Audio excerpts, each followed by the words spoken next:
Today, let's discuss the nature and characteristics of aerobics. Aerobics. It is a form of physical exercise that combines rhythmic aerobic exercise with stretching and strength training routines with the goal of improving all elements of fitness, flexibility, muscular strength, and cardiovascular fitness. It is usually performed to music and may be practiced in a group setting led by an instructor, fitness professional. Although it can be done solo and without musical accompaniment. With the goal of preventing illness and promoting physical fitness, practitioners perform various routines comprising a number of different dance-like exercises. Aerobic exercise, also known as cardio or cardiorespiratory exercise, is physical exercise of low to high intensity that depends primarily on the aerobic energy generating process. The term aerobic is defined as relating to, involving, or requiring free oxygen, and refers to the use of oxygen to adequately meet energy demands during exercise via aerobic metabolism. Aerobic exercise is performed by repeating sequences of light to moderate intensity activities for extended periods of time. Do you know that you need to do aerobic exercise several days a week to stay healthy? It keeps your heart and lungs in a tip-top shape, and it is a key part of weight loss and maintenance. The dance routines and workouts available in aerobic are both super fun and effective. If you are looking for some cool ways to banish fat and boost metabolism, aerobic dance is the one for you. Aerobic dance like Zumba, jazzercise, belly dancing, and ballroom dancing are all fun and effective ways of getting in a workout. Dance aerobics has four types. We have Zumba, jazzercise, ballroom dancing, and belly dancing. The first and most interesting kind of aerobic dance is Zumba. Zumba is a great fitness program that combines Latin, international, and salsa music with some amazing and fun-filled dance moves. There will be slow and fast rhythms alternating throughout so that you can keep burning calories. Zumba is not just for people who can dance. Anybody can practice Zumba. The steps are simple yet heart-pumping and fun. Not only you will enjoy the workout but also shed those extra kilos sooner that you can imagine. All girls all over the world, Papa Job on your case, man, with the original styling. To all the girls out there, move that sexy body, make them scream and shout. I like to move it, move it. I like to move it, move it. I like to move it, move it. You like to move it. I like to move it, move it. I like to move it, move it. I like to move it, move it. You like to move it, move it, move it, move it, move it, move it, move it, move it, move it, move it, move it, move it. I like to move it, move it. I like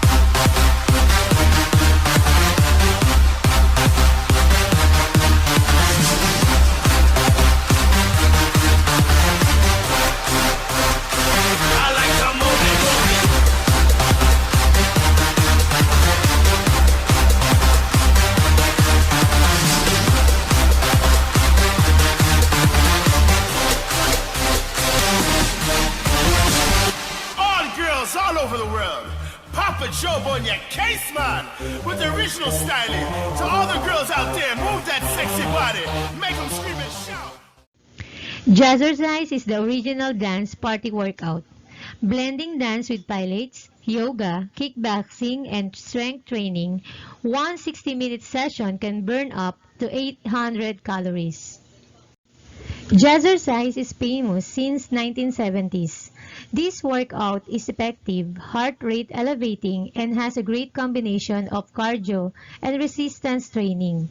Jazzercise not only does this form of exercise that give you an aerobic workout, but it also strengthens and tones the muscles.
Ballroom dance is a set of partner dances which are enjoyed both socially and competitively around the world.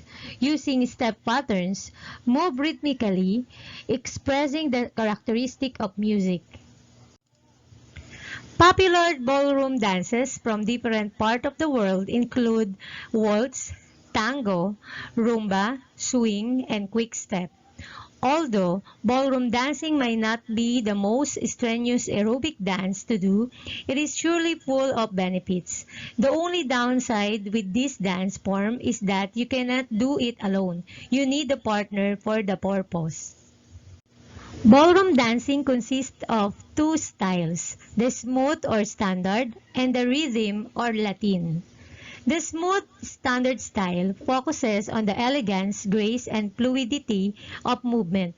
Dancers is constantly moving around the entire dance floor, transitioning from one place to the next in a fixed pattern. The foxtrot, waltz, tango, Viennese waltz, and quick step are the dance in this manner.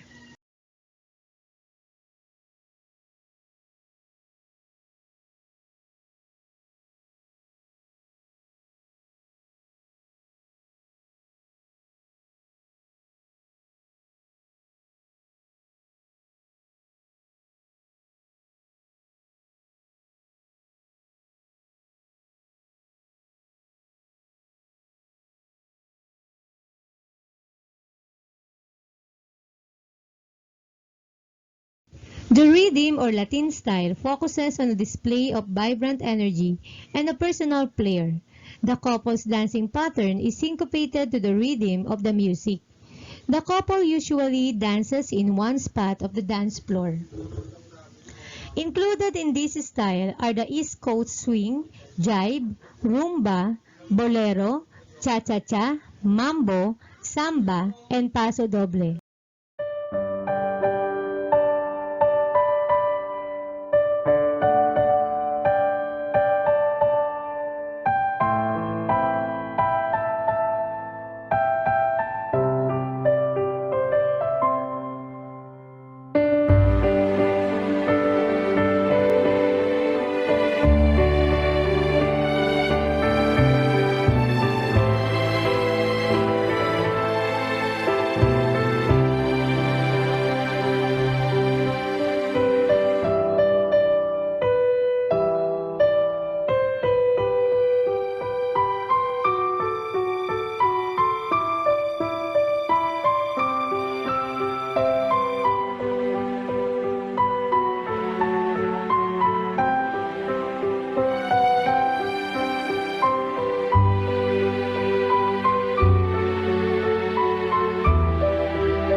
Belly dancing technique is defined by its focus on circular motions and flexibility in the shoulders, hips, and torso.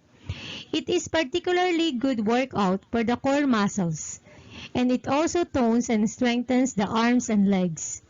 It doesn't burn quite as many calories as the other dance workouts, but it teaches you to engage your core muscles and move fluidly.